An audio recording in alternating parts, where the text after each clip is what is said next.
Guest, it'd be great. There we go. He's keeping beat. So what song he picks? Roxanne. No. You don't have to put on the red light. There it is. Yeah, fuck that. All right, now let's just stream. Let's just welcome everybody back to the third episode of the PL podcast. Episode 3.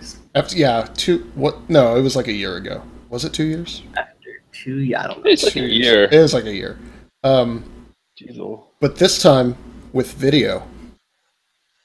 See, we've got video. That's going to be the killer change. It's going to make everything better. The new thing. Yeah, and if it doesn't, I guess you can just blame me. We'll blame Craig. Blame Craig. Yeah, this is Craig's fault. This is all Craig's fault. No, I think it's fine. I think it's good stuff.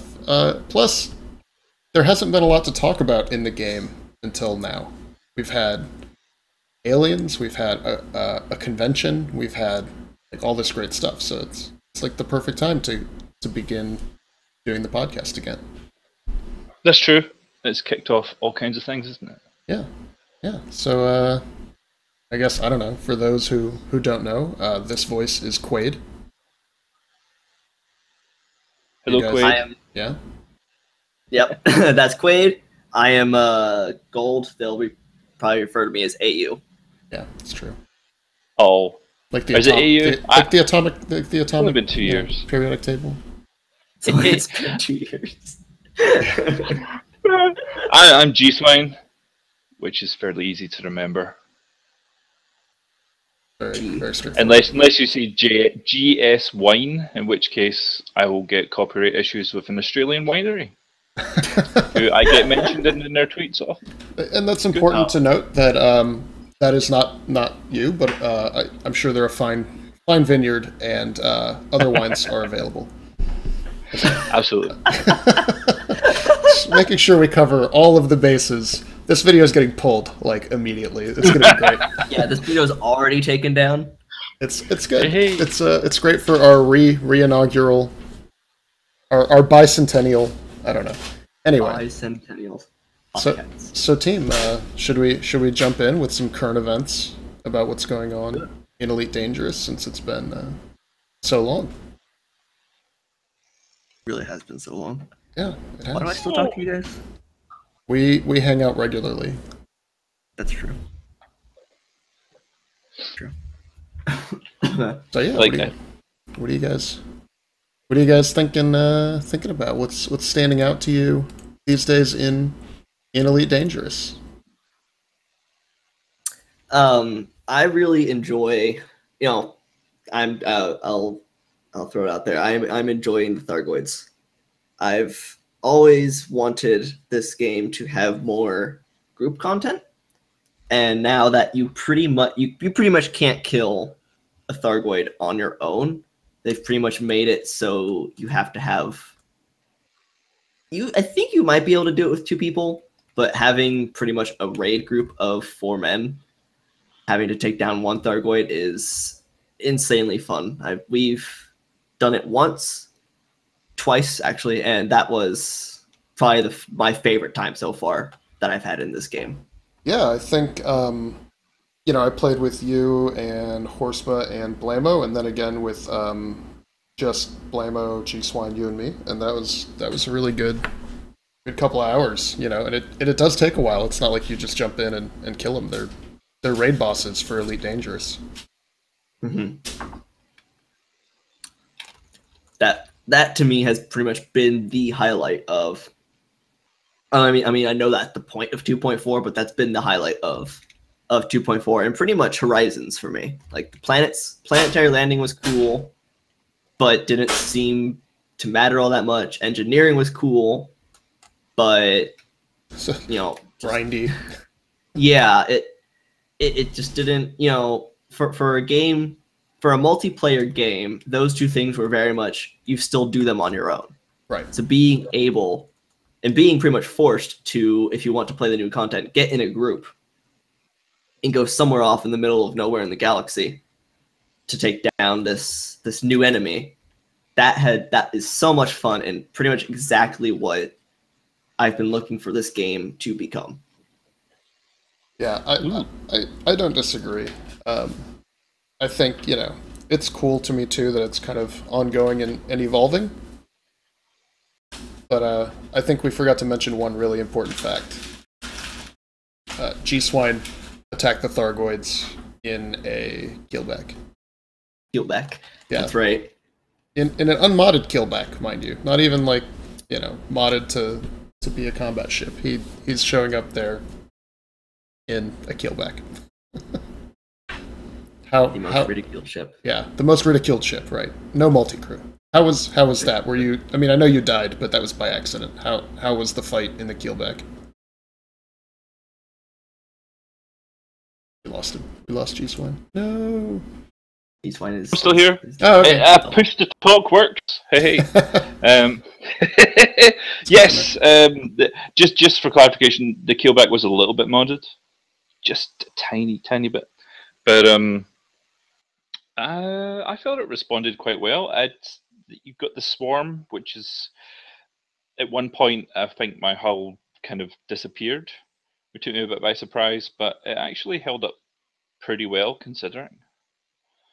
And with the fighter being able to kind of draw aggro on the thing, the swarm for a little bit, I think it was quite useful. But without all of you there, I'm sure I would have been space dust in no time. Yeah, it's definitely not at soloable yet. I don't know. There's been some interesting. I don't know if you guys have been following on AD Slack what Onion Man's been trying with the Thargoids and figure out how to. He's really been taking them apart as a raid boss, trying to figure out all the stages and how to beat them. It's been pretty interesting. Okay. Nice. I know there was. I haven't had a chance to. I know there was the one long Prismatic Imperium post that they did. Like they did the 2-hour fight without even damaging the Thargoid. Yeah, and that was right after 2.4 launched, before they had all the AX weapons. They pretty much found 4 different phases without even taking down a heart. And taking down the heart adds, pretty much every phase on its own. It moves it through, moves it quickly. So I can't even imagine trying that. I know I read that post, the Prismatic Imperium one, and looking back at the Thargoid fight, I think I recognize some of the phases, but I think it's such a fast-paced kind of action shooty fight that I just don't think of the phases.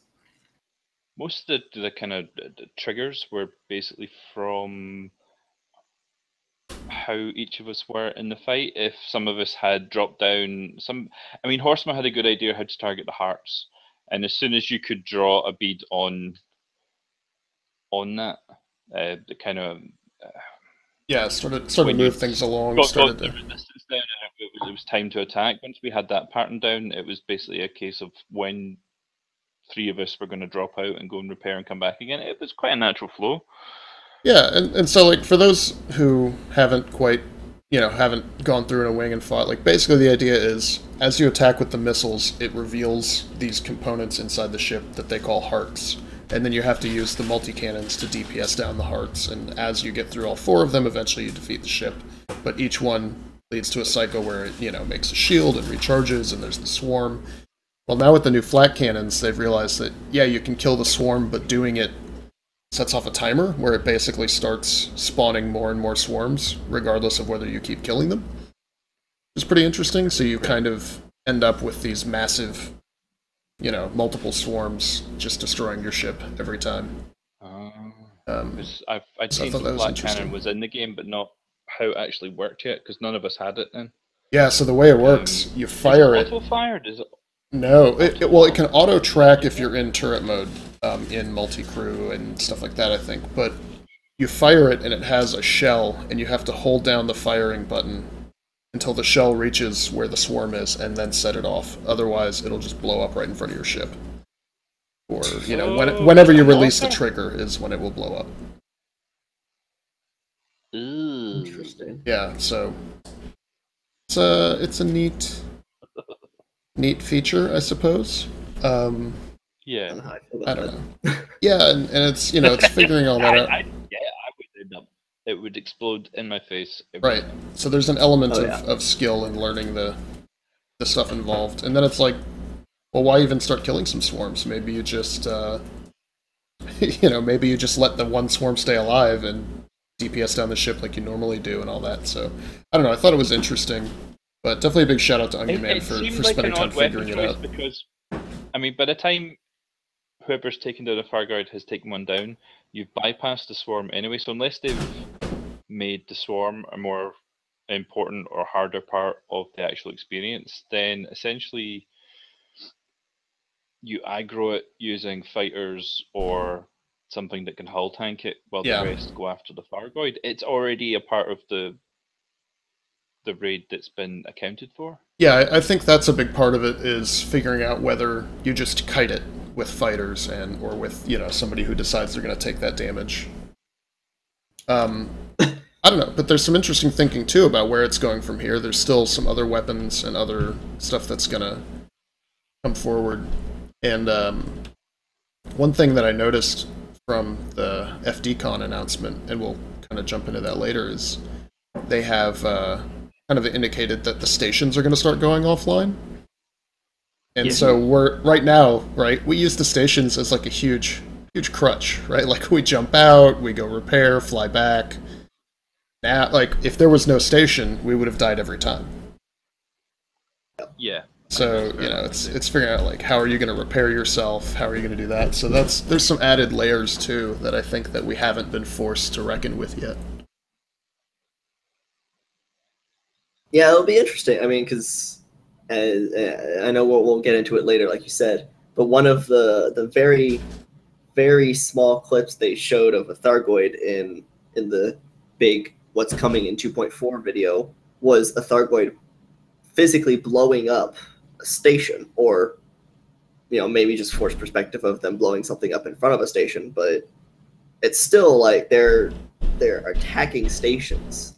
That's a big thing for us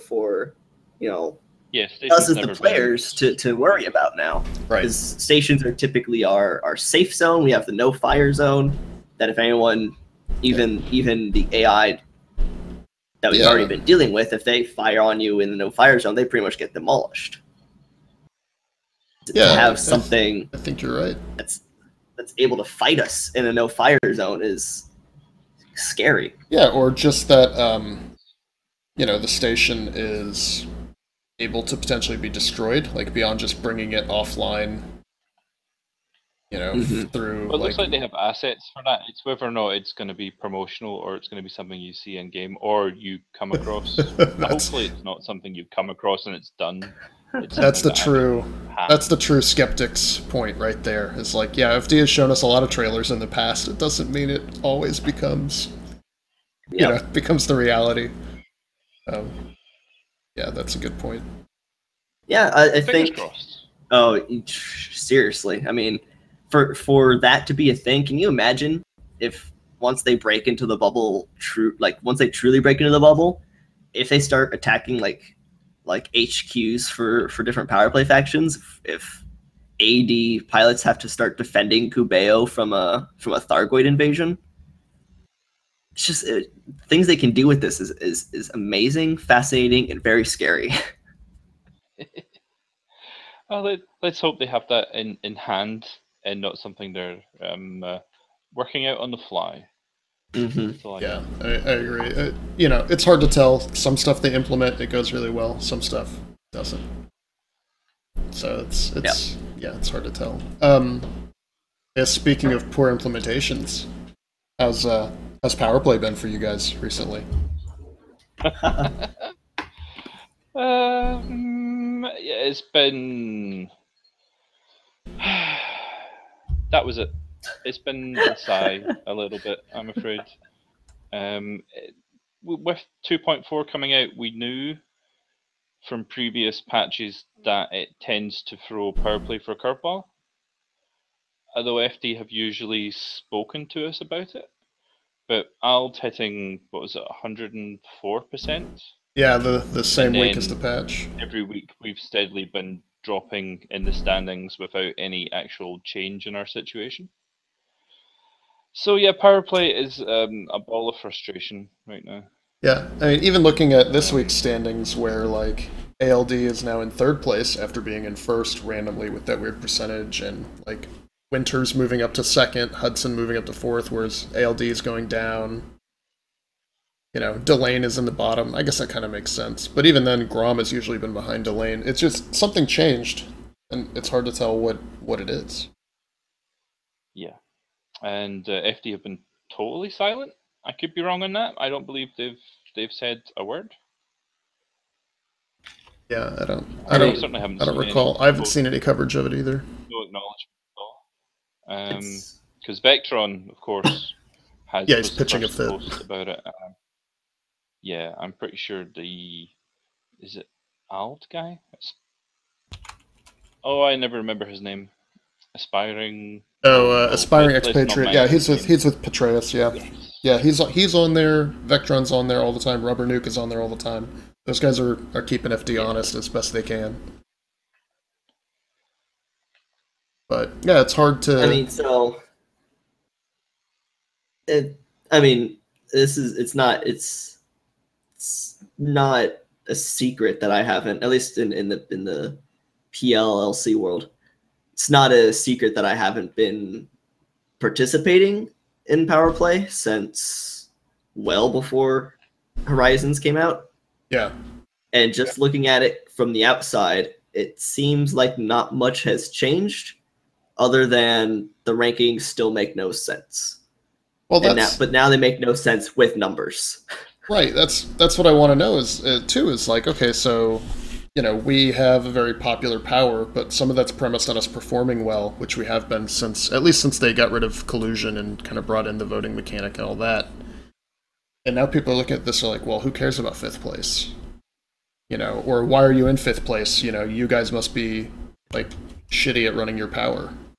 When it's like, no, we have no idea what's going on, not by our own fault, but because like the ranking makes no sense. It just changed overnight. Yeah.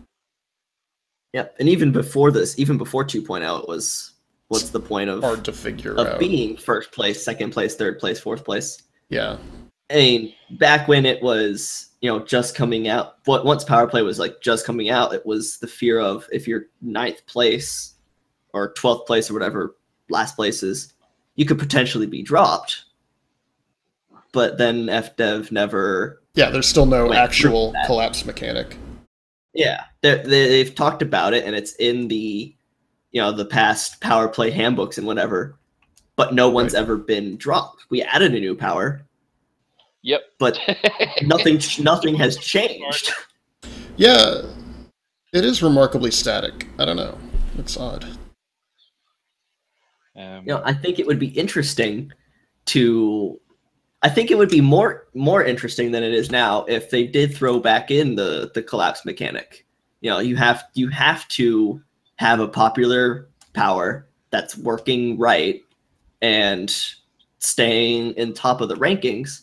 Otherwise, you guys lose out on your space in the galaxy, and a new power that's, you know, potentially like a sub faction of the former power appears.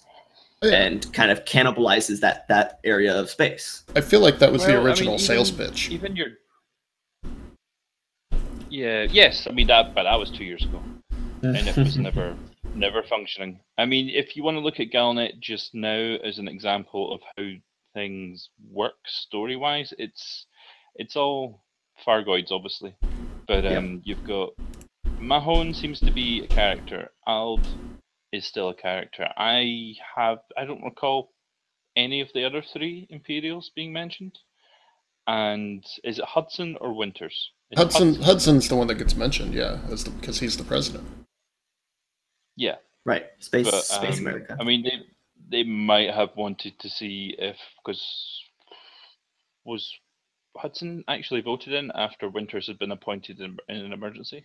Yeah, Winters was appointed in the emergency, and then had the vote of no confidence, and then that got Hudson put in. I don't know that he ever has had a full election. But isn't that supposed to be coming up soon? That should be part of the narrative, is that the Federation has their I remember general long before election. Fargoids were shaping up that there was supposed to be a Fed storyline after the Throne War, and it never really. Halsey's disappearance and all of that, and then, I mean, that was even before, wasn't it? No, Throne War, and then that happened, and it's so hard to keep track of. Yeah, it is. Where things, I mean, but they also drop the threads for a long time and then resurrect them months later. Yeah. But certainly, I don't think that there's any indication that the power play powers, as they're divided up on their leaderboard, have much relevance anymore. and they really, so the idea of fixing the board is probably something that FD are like, hey, we've got all this other stuff coming, just wait for that. Which is unfortunate for the community members that are involved. Yeah. Yeah, it's interesting. You make this huge push before power play that BGS is the thing that exists, and you can shape the universe, you can shape the galaxy with these small minor factions. And then they say, okay, well, now we're going to include these pretty much what are large minor factions, large factions that you can shape the galaxy by supporting. And the galaxy hasn't changed. You can be allied to Aisling and go visit Fed territory, and nothing happened to you.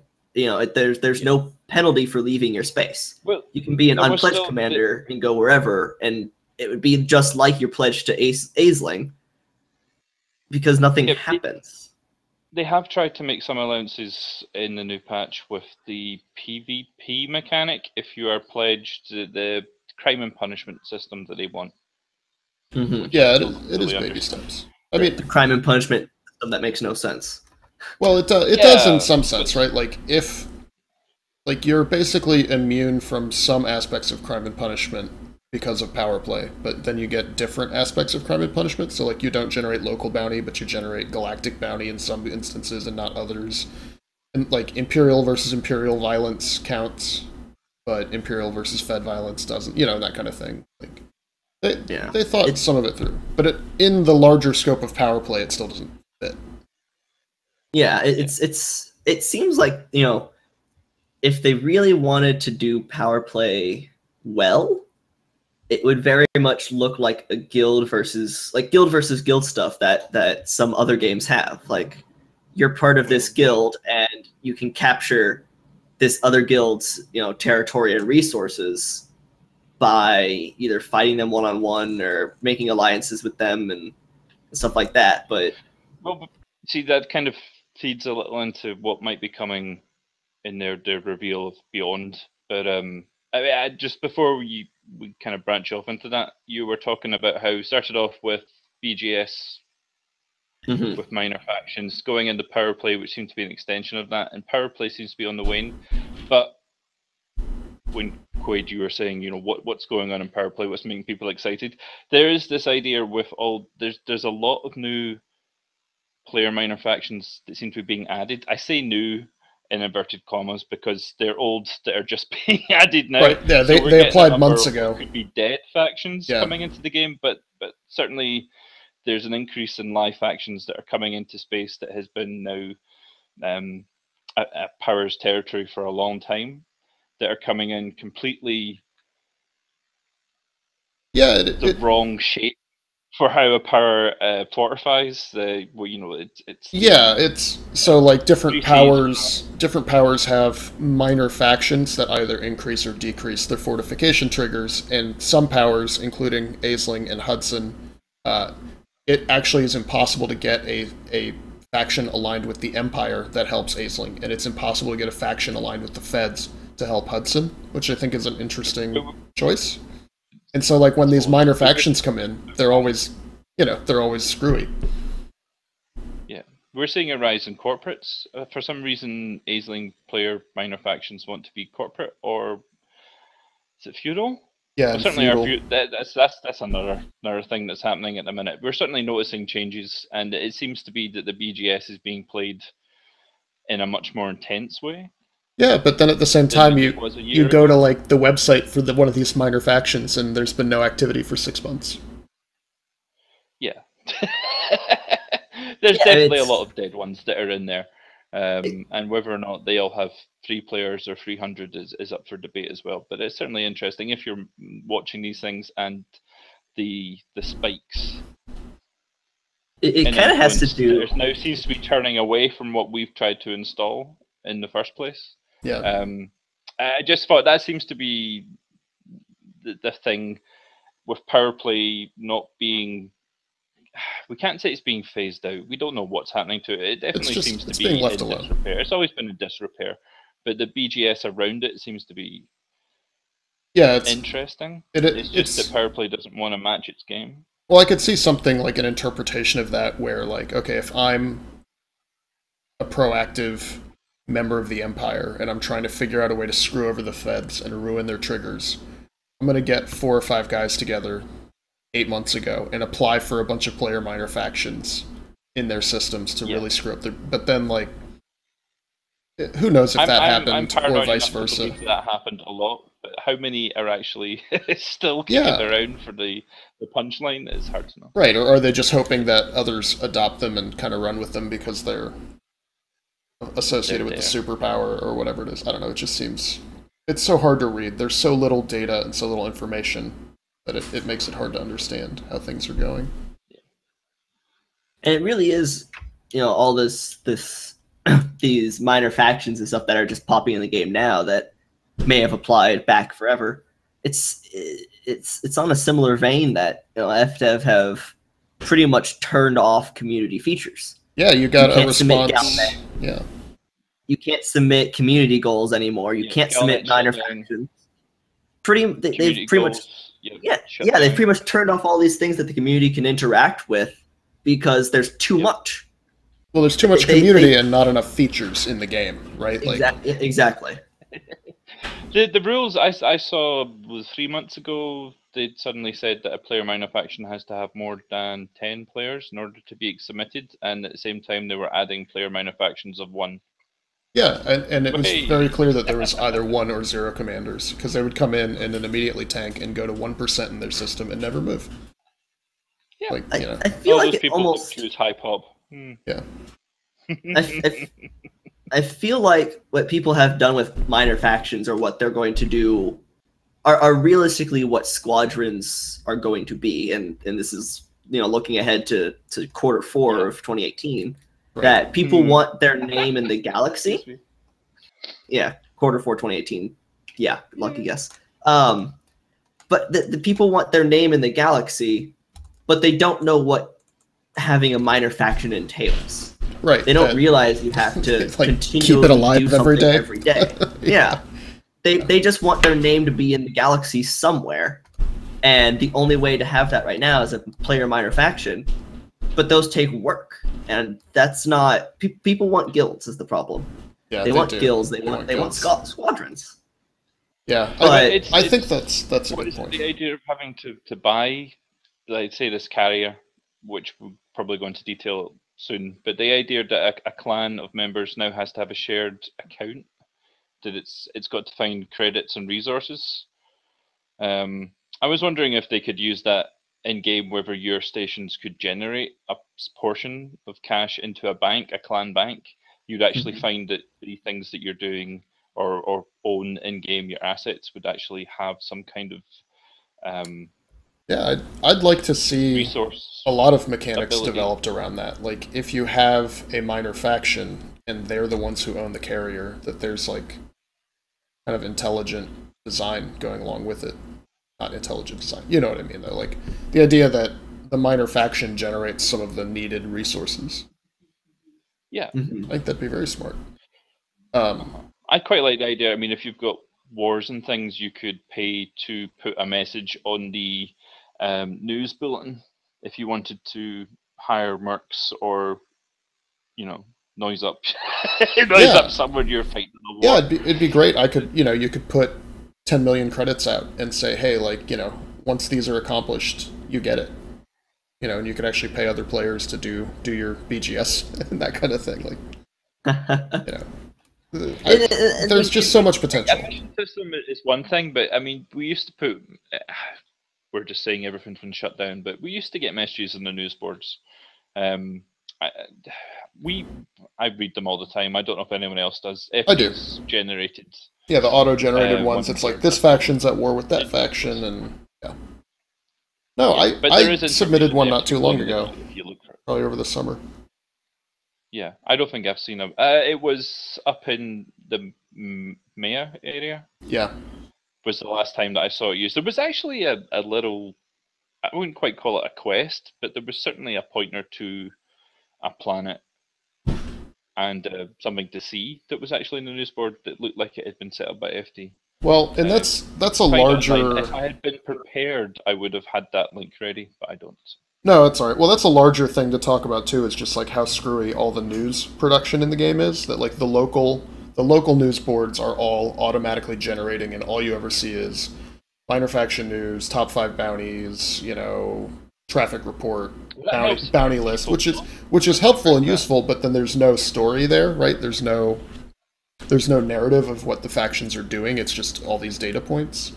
And that's also the problem with Galnet News. It's like half of the crap on there are these automatically generated meaningless lists of factions going into Outbreak and factions going into, Retreat and all that. Like, yeah, it's helpful, but there's thousands of planets, and your news site features the top 10 on each. Like, how is that decided?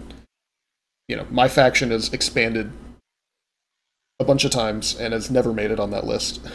I don't know why. Never. Yeah, so. And it's for a typical story-driven game, that kind of stuff is normal. Like I always try and relate things to World of Warcraft, because that's the biggest and longest playing MMO that I've experienced. Yeah, that kind of stuff would be. It's the most successful. That's the kind of stuff that would be normal. Like the NPC AI, whatever factions, like Blizzard would decide the story, and that was normal. But for this galaxy, we're the ones supposed to be deciding the story, and we're not being allowed to, realistically. Yeah, we don't have a way to communicate the story we've decided. Right. Yeah. Like, yes, before they decided they have too many submissions for Galnet or whatever, you could submit a Galnet post, and it may or may not appear on, either Galnet, like the full galaxy-wide website, or it would appear on the faction-only thing that you guys were talking about in the stations. But that wasn't just like an automatic for sure thing if you submitted it. That was Frontier had to look at it, and they could very well look at it in a week or in 6 months. And it may not even make it into the game. So we have this player-driven galaxy. They keep telling us the galaxy is player-driven. You get to decide what happens, and then pretty much come back and tell us, sorry, you can't decide what happens. Yeah. Have they pulled on that recently? The latest thing they've said that we get to decide is how we mess with the Thargoids, and that's still ambiguous too. I mean, that's pretty interesting. Right. And that's very much still some people have shot them, some people haven't, and nothing has realistically come from it. No. So it's just interesting. We have this player-driven universe that realistically, we are a small group compared to comparing straight to Aisling Duval's Slack. We are a super tiny group of people. Yeah. But, I love our minor faction. I enjoy the systems that we're in, and I would like to be able to see some in-game development of stuff that happens that we write, rather than just we're gaining stations. And that's all that ever happens. I mean, there needs to be something more, even if it's an in-game submission that gets filtered based on certain words or something like that. Yeah, and I mean, I don't know, I'm looking back through the Galnet stuff where it's like Aisling Duval praises the München system, and this was something that we wrote relating to our efforts to, aid the refugees from the pirate war and that whole CG, and like, yeah, we're just a small player group, but this is something that got pushed out to the galaxy. Players came to our system and did CGs, and like, they put the values of the player group in the mouth of a major political player, and you know what though, that was in September of 2015. Like, that's the last time they really did that, and then they were like, well, we got to pull back. We can't allow major powers to be praising community goals, and we shouldn't prioritize one player group over another, even though it didn't really mention the player group so much as just, I'm proud of all the people who are helping humanity, right? Like, so I don't know, it's interesting that they did pull back from letting people, kind of decide their own path, right? And that is the number one original goal of Elite Dangerous, is choose your own path. How do you want to do things? And like, just scrolling up, like, there's another player-written thing that same day, right? And then you scroll down, and like, yeah, it's just kind of this trash about the weekly security digest, but you switch dates, you go back and forth, you'll find player stuff, and then it just all disappeared after a while. And that's too bad. Like, that's something which I think they could have done more with, and which they could have given players the autonomy to manage, and it would have turned out really well. Yeah, it's... I don't know, it seems they very much want this to be a sandbox, decide-your-own-story game, while maintaining the illusion that they are in charge of the story. Right. And you realistically have to choose one or the other. And I think they have. I think they've picked them being in charge of the story. And it's very rare that they, reach out of that box and allow players to innovate. Shut down CG submissions and Galnet submissions in order to clear the backlog, but what you actually found out, what you got, the upshot from that was you got the I'm always going to say that wrong, the first 2 CGs for the Fargoid, anti-Fargoid weapons, and then the next set of CGs, everybody got used to the idea of it all tying in with what was happening, and then the next 3 CGs were, one was for a candy store. Yep. Yeah. One is the Kunlun. We're trying to get agri installations, and I think the other one might have been more Fargoid. Yeah, I forget exactly, but yeah, you're right. It's very incongruous. And then all of a sudden, it seemed to be gelling and actually coming together, and then all of a sudden, bang! Right. And I don't know the Kunlun guys, but like, they could have submitted that a year ago. Who even knows? Like, when did that come from? I'll ask them. I did put a wee post to try and drum them up some support. But, yeah. They had weird tier structure as well. We just, nobody else is, unless you're into it, you're not going to know. But when we put our submission up in 2015, and they got the numbers wrong. Oh yeah, we had 35 million tons of cargo, which for the CG the week before would have put it at tier 8. But for us, put us at like tier 3. Yeah.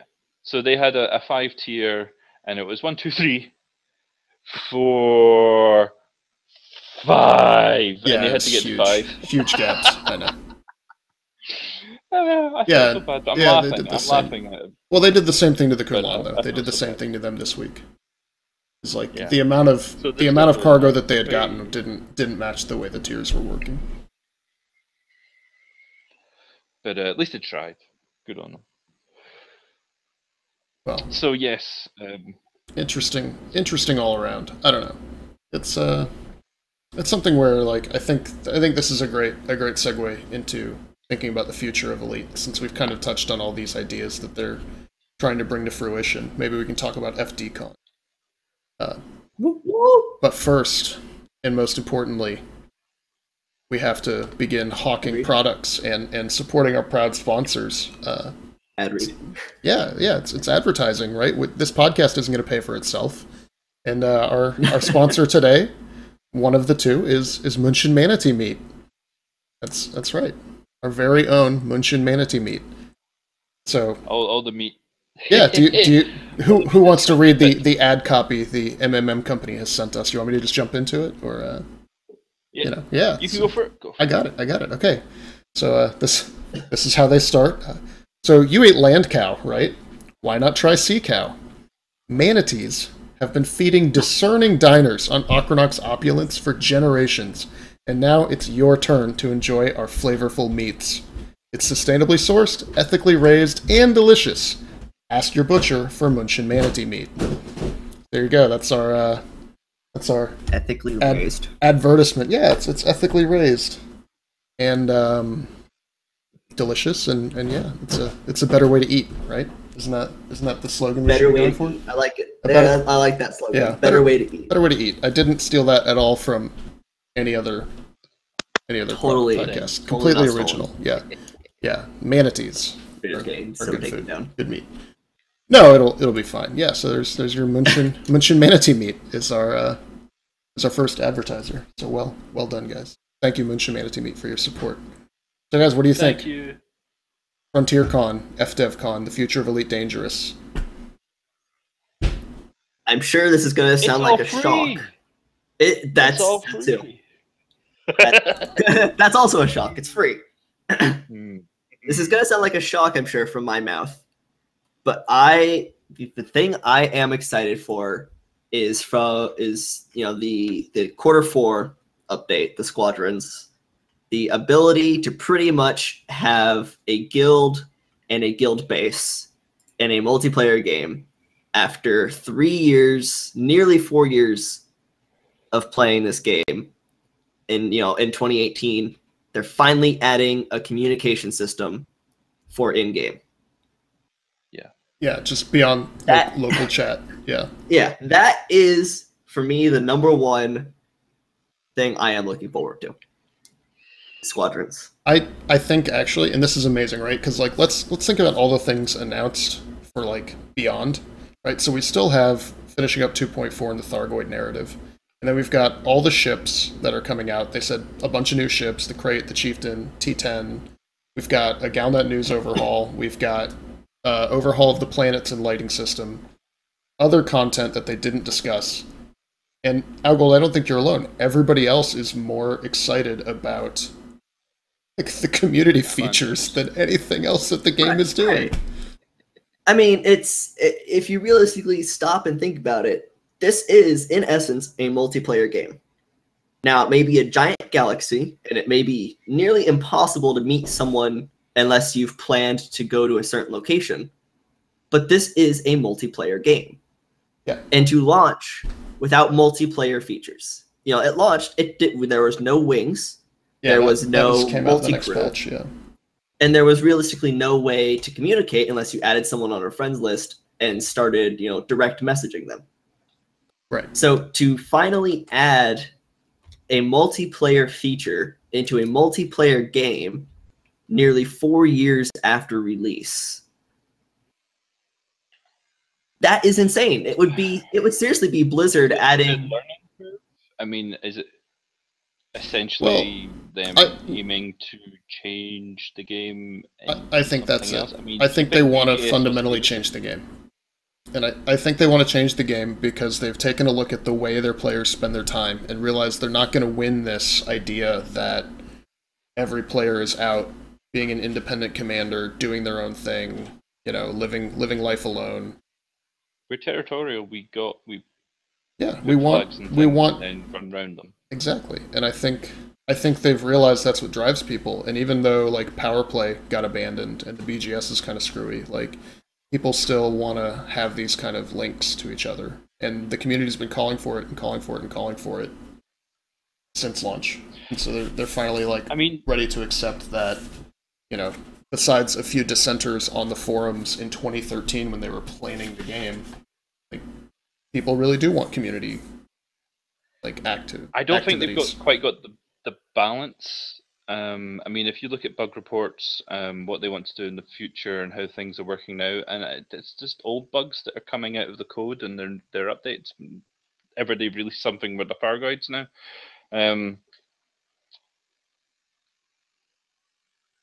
Yeah, I mean, I don't feel like they're rushing to fix things. There's no when they do their patch notes, it's like fix the spoilers or the paint jobs or made sure that you can't make this much money in a place but it's not actually fixed missions in this, or this, stop sending you to Colonia.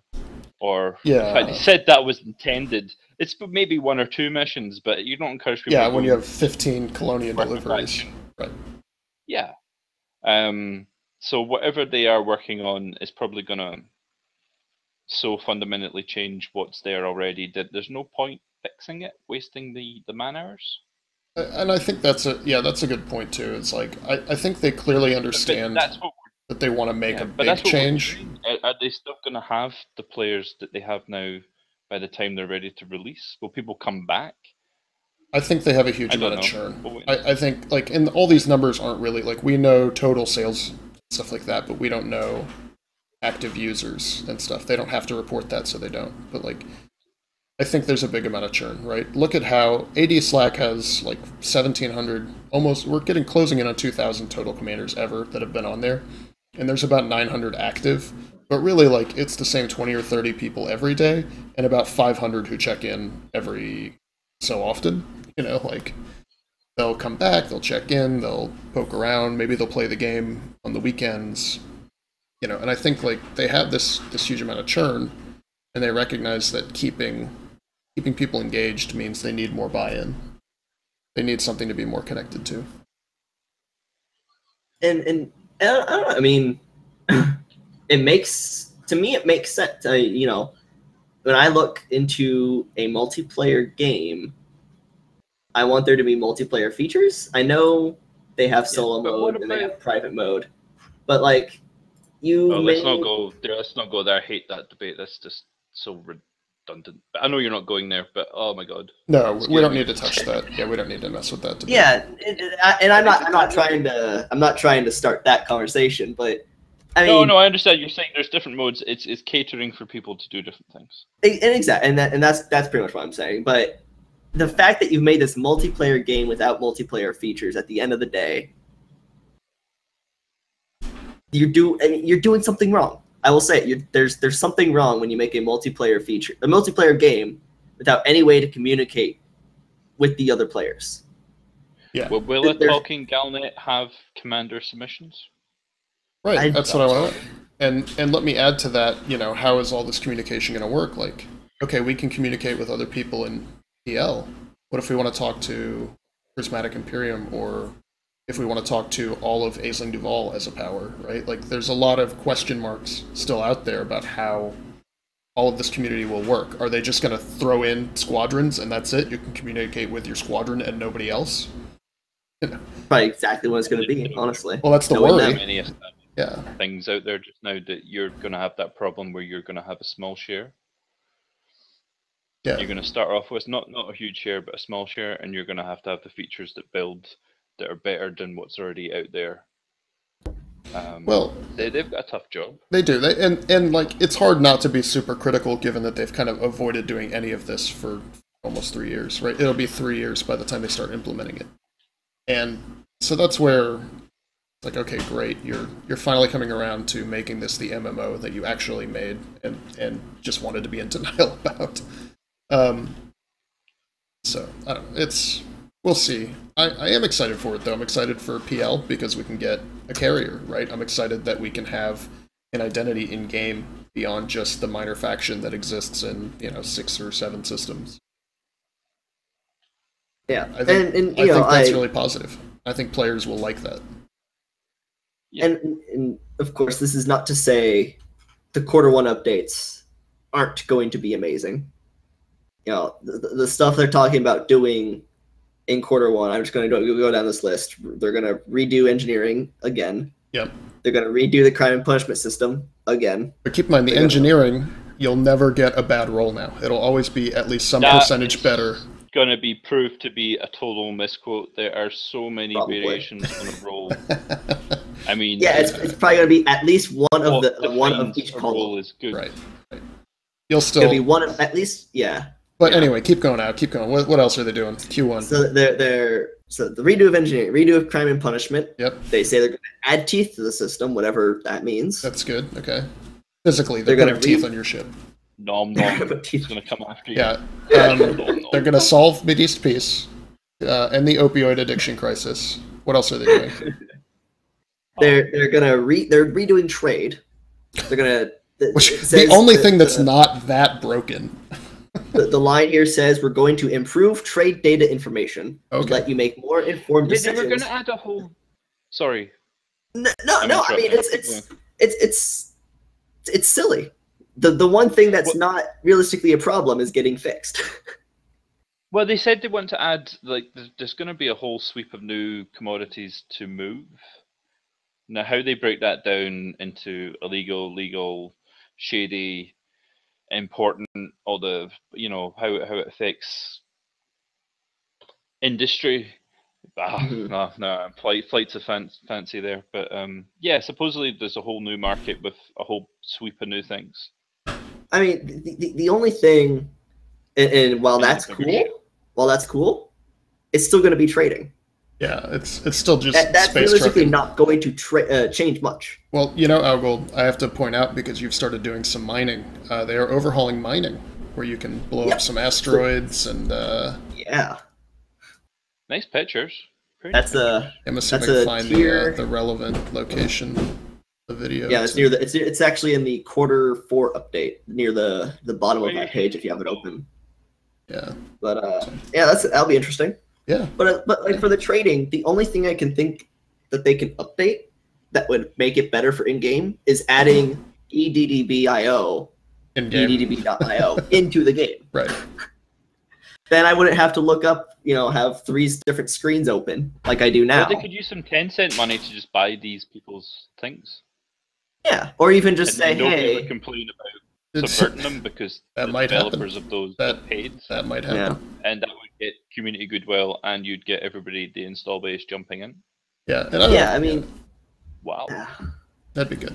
That'd be nice. I don't know. It's like there's so much that's possible, and it's just hard to... They've kind of squandered some of that good faith, so it's hard to think about how it's going to develop in the future without being like just assuming it's going to be shit. And that's not fair to them, but that is kind of the position that so many people are in. Because I mean, okay, like here's a great example: GaleNet News talks. So they added, / text to speech to GaleNet, but like that's not the feature everybody was waiting for. Everybody was waiting for a way to like search GaleNet effectively, or go through and submit to GaleNet, or not have to read the 500 day in a row factions that expanded and retreated and went into outbreak and went into lockdown. I want to read the story stuff, not like give me some ways to sort and go through it. So that's where I haven't logged into GaleNet News in game in months, because I'd rather wait for the community to highlight an important GaleNet post and then I'll go read it. Yeah.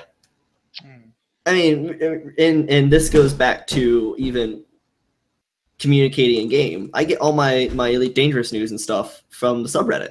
Right. Right. I have no reason to look on GaleNet in game or GaleNet. You and 100,000 other people. Yeah. I have no reason to care about those, because I can just go to the subreddit and see, oh, today they released a new weapon for the Thargoids. Okay, right. I'm done. And because you don't have to sift through piles of crap and listen to a robot voice, like they just say, this is what's important. The robot voice also does sound very robotic. If you haven't watched or listened to how it sounds, it really does sound they use text to speak Microsoft Sam, or whatever the female version is, to talk to you while you're flying. It does sound terrible. Now we are introducing a new feature. But yeah, that's going to be another. People have been doing that. Isn't there the thing that hooks into the API that will read back mission descriptions and things already from the game? Yeah, and some of the... Isn't that a thing? Some of the, I forget what you call them, the voice packs and stuff do that, and there's... Some of that stuff exists, and they're just broadening it and making it their own, but I don't know. It's hard to see how this is some killer feature that they should be wasting their time on. On a game that you made? I think... Can I say that? Well, I don't want to... This isn't the Let's Shit on FT podcast. No, but I'll modify what you're saying a bit. No, I'll say this. Beyond is supposed to be them fixing all the things and making it into the game that they always thought it should be, right? Which is why they said, instead of a Season 3, we're doing this gigantic restructuring to make it the game that really we think it ought to be. So I think that's, a good thing. Yeah, it's going to be what usually again, gonna relate to WoW. what it should have been at launch. Yeah, but I mean, it's gonna be the years between expansion packs that nearly every game has. I mean, I don't remember the breakdown for World of Warcraft, but between Cataclysm and Mists of Pandaria, I think it was like 3 years. Yeah, and between vanilla and the first big expansion was, I think, almost also, it was either 2 or 3 years. Yeah, so I mean, we're kind of on track. I mean, Horizon's over. Was it a year? Yeah. 9 months? Yeah. Over? And then it's going to be a whole year of, well, what we've been shown is a whole year. There's another aspect to that we don't quite know yet. Yeah, so I'm not surprised that this is what they want to do. Honestly, it makes sense. Yeah, to take the year off to fix the game realistically, to add minor bits of new content, which in other games would be small dungeons or small raids, but to add another thing they're adding in Q1 is wing missions. To add wing missions, to add new ships, to add voice Galnet, to add squadrons. Can I be that guy? Yeah. And say, Oh dear. You're looking at having your everything in Q4, games remade, remodeled. In the time that we've got to the end of Horizons, is it Mac support, or is it just Windows 30? Windows 32 is pretty much on the way out, I think. Mac support isn't going away, but Mac support doesn't have Horizons still. Yeah, so they're stuck.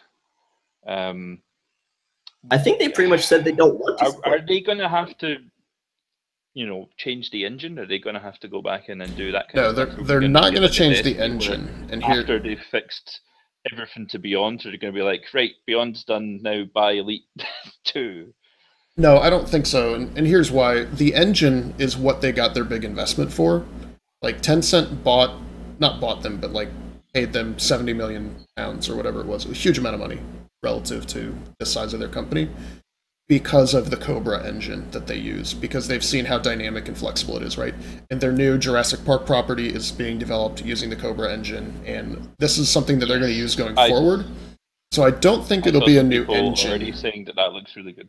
Yeah, it does. So I don't think it's necessarily needing a new engine. And the thing to think about that too is like planetary landings could look as good as that does, because you'll just fly your spaceship down and land in Jurassic Park land and go ride the roller coaster and see the dinosaurs eat people, and like there's so much possibility there. Like, but they just need to get it all together, and to me, that's what this whole next year is supposed to be about. It's like get it into a spot to where players are happy with the game now, and the game functions really well now, so that as they add future content, they're adding it to a better foundation. Whereas before, they're adding it to kind of a messy, wobbly, three-legged stool that doesn't quite sit right. Yeah. Very British game. Yeah. Well, speaking, and then I've got the stream up, and it's showing their old original, crate from the Amiga and the BBC Micro and all that. It's good timing. Yeah, I'm kind of excited to see what that's going to be like, but I want it to fill a role. I want it not to be that thing that doesn't quite reach the gap between 2 or 3 other ships and just kind of fades into the background. Yeah. I want it to have a purpose. Well, I think, and that part of that is they need to restructure the game so that the incentive isn't just to get to the biggest, strongest ships and then never fly anything else. Until you have so much money and have done so much of everything that you don't care, and then you're happy to fly the small and medium ships again, right? Like, because that's sort of the life cycle, is like, start the game, make as much money as quick as you can so you can get an Anaconda, grind rep for the cutter and the Corvette, and then fly in those until you get so bored of them that you go fly like a courier. And I think that's partly due just to, just the game in general. It's not rewarded to fly small ships. Yeah, you're pretty much forced to fly the larger ships, because otherwise, you can trade, for millions of credits in a cutter, or trade for, maybe a couple thousand in a T9. They need to have a very particular balance, which is hard to do. So guys, let me ask you this: Are you tired? Are you tired of it? Yeah, I am tired. I'm just tired. Do you get tired? You need to wake up. I do get tired. How about you, J. Swiner? Are you tired? I'm tired. Yeah. See, that happens to me too. Tired from the long haul, passengers putting you to sleep, getting worn out on a long bug hunt. When I need to wake up, that makes me tired. Yeah, infinite chaff tires me out. When I need to wake up, I reach for the Wikia cup. That's right, guys. The Wikia Coffee Company specializes in high caffeine roasts that worn out spacers like you and me need. If you need a wake up, Wikia cup. That is our other sponsor, is Wikia Coffee Company. Figured I could slip that in there. Nobody would even notice. I saw I saw that coming from a mile away, I'll be honest. You know what? I think it was subtle, and I think our listeners are bright enough, though, they'll probably have seen it coming. But still, Wakia Coffee. Done. Wakia Cup. Well done. Wake up with Wakia Cup. There we go. Good times. It's a happy manny on that as well. It is. It's a happy manatee in a hammock. So I feel like that sends a good vibe. Wonderful artwork, by the way, from our resident Brevity, who made our Moonshine Manatee meat and our Wikia Cup. Art genius. Yeah, art genius. Art Garfunkel. So guys, we're just topping out over an hour. I feel like that's about a good length. Any final kind of concluding ideas, remarks, topics for discussion? I'm curious. One of the things I don't think they talked about on the stream, or maybe I just missed it because I'm deaf, or what. But they also included in the Q4 update that they're gonna redo exploration again, or significantly improve exploration. Mm-hmm. And I'm just kind of curious what that's gonna look like. I'm not a big explorer, but if they make it more interesting, I might take another shot at going out into the void. Well, the planets are going to get nicer again, aren't they? Yeah. With the prettier shaders update. Oh, that's one thing I wanted to point out. Where did I put that? Right here. This is what it's all about. Is comparing. So I've got an image pulled up showing the same planet at two different times. So in the first image I've got pulled up is bright orange, dark purple sky, just like this really gorgeous color palette. It's vibrant, it's crazy. The second, this was probably in like mid 2016 when Horsma and I went out there on a trip. Same planet later, which was after 2.3, when I took the dolphin out, and it is brown, right? The sky still looks really good, but the planet is just this like boring brown dust ball. So I think that's part of the important difference that like they're trying to remedy, is that the planets look like shit and they need to fix it.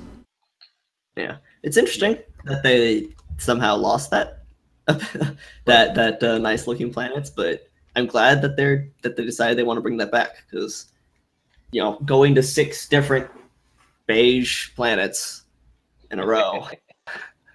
I made the trip to Sagae and back, earlier this year, and I barely landed because what's the point? Why should I? It's all the same. Landing on a planet. And in addition to looking good, yeah, they need to add some new specialized gameplay content to go along with it. They added like some SRV roller coasters. I'm all in. Right. So yeah, how about Planet Coaster? That's what everyone thought was coming, was SRVs. No. But exploration it's what you honk and you get to see everything unless you go right up to it. Yep. In which case you can see the metal composition. So exploration and mega ships equals mining opportunities. I mean, you have to be able at some point to start populating systems, or exploration still lacks something. Systems. Yeah, and I think eventually, it's or trade. Yeah. They're going to do it. They're going to do it. There's going to be scientific requirements, different mining opportunities, scoopable gas giants, fingers crossed. Right, so it'll happen. Yeah. I don't know. So that's one of the things I'm looking forward to if they can redo. Well, they said they're gonna improve exploration, so that's something I'm looking forward to, at least within coming in with the next year and a half. Yeah. Hopefully.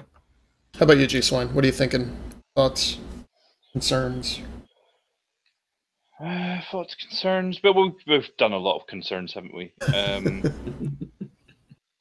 Let's try and be more positive. Was there something? There was. God damn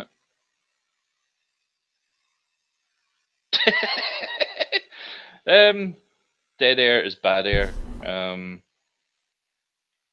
Yeah, I can say right now. It says a lot that you have nothing to look forward to. On timing your expansion. Yeah. Yeah. Yeah. As soon as all of our commanders come back from half term, I'm sure we'll see what happens after. Yeah, I think that's a big part of it. Yeah, it's like I would love to be in game every day, but life is taking me in a direction where I can be a different and productive member of society. Yes, exactly. But also, maybe they need a video game that doesn't depend on people with 5 or 6 hours a day to put into it. Absolutely. Yeah. So then, what about you, Quaid? What are you looking forward to? Oh, the community features, without a doubt. I mean, I want to see like real, true ways to communicate within and amongst communities in game, so that it gives you a reason to recruit. It gives you a reason to plant your flag and point to it and say, hey, this is something we did as a community that matters. Mm-hmm. So to me, like that, adding that context to the game is what's going to keep people interested over the long run. And if they botch it, I mean, I think so many people are going to bail that it's just going to become a niche title, even more so than it already is. Yeah, I can see that. Yeah. Well, I think that pretty much covers it. I mean, we have a lot more we could talk about in a future podcast, that's for sure. But I think absolutely, depending on whether we can try to pull this off, like once every couple of weeks or once a month or something, we should go for it. Yeah. Cool. Yeah. I'm up for that. Until next time. Awesome. Yep. Right. Have a good night. See you out there.